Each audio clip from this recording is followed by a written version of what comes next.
এই সূরার তাফসীর পেশও করে মাহফিলগুলোতে অনেক সময় তাকরার হয়, একটা কথা আরেকবার শুনি, আমরা আবার শুনি।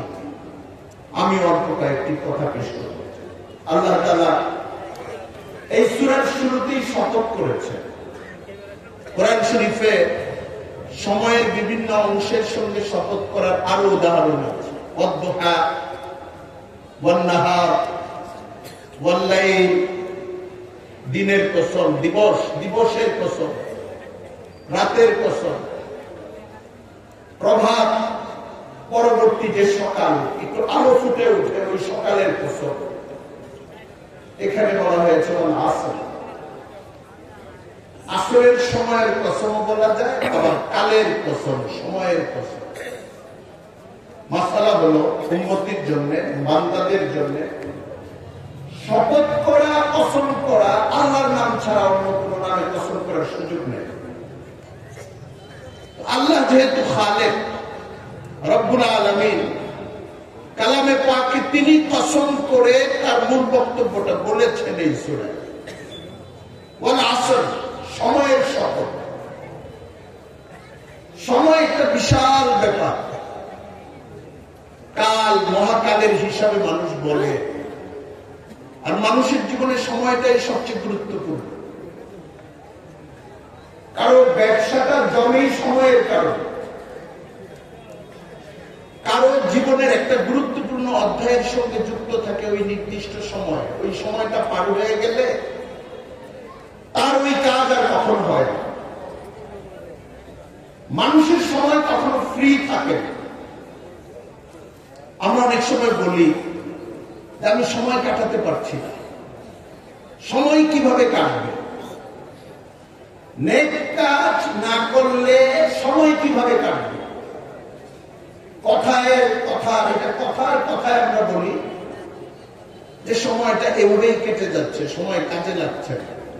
ভাই ও দোস্ত, ভালো কাজে সময় না কাটালে সময় ভালো আর মন্দের মাঝামাঝি পদ্ধতিতে আসলে কাটে না, বরং মন্দ কাজে সময় কেটে যায়।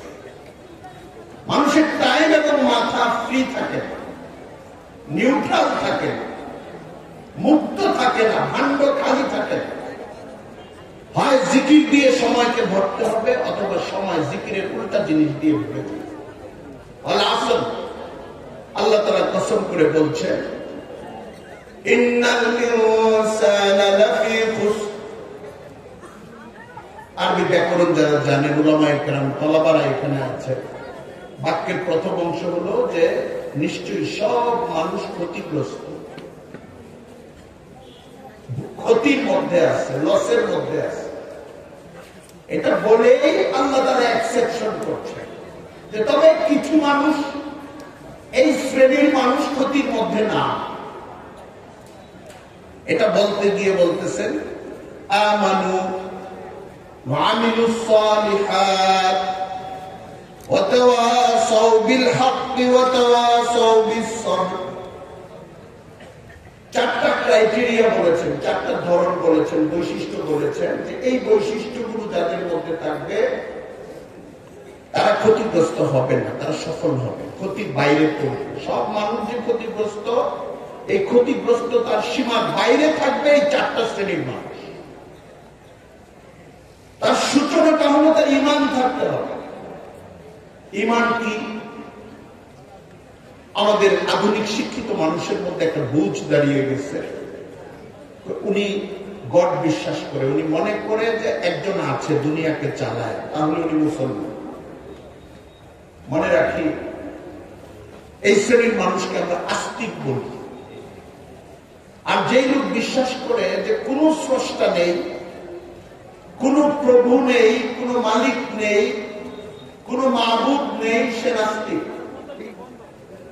নাস্তিকের বিপরীতে আস্তিক হলো যে বিশ্বাস করে কোনো মাবুদ আছে, কোনো এলাহ আছে, কোনো স্রষ্টা আছে।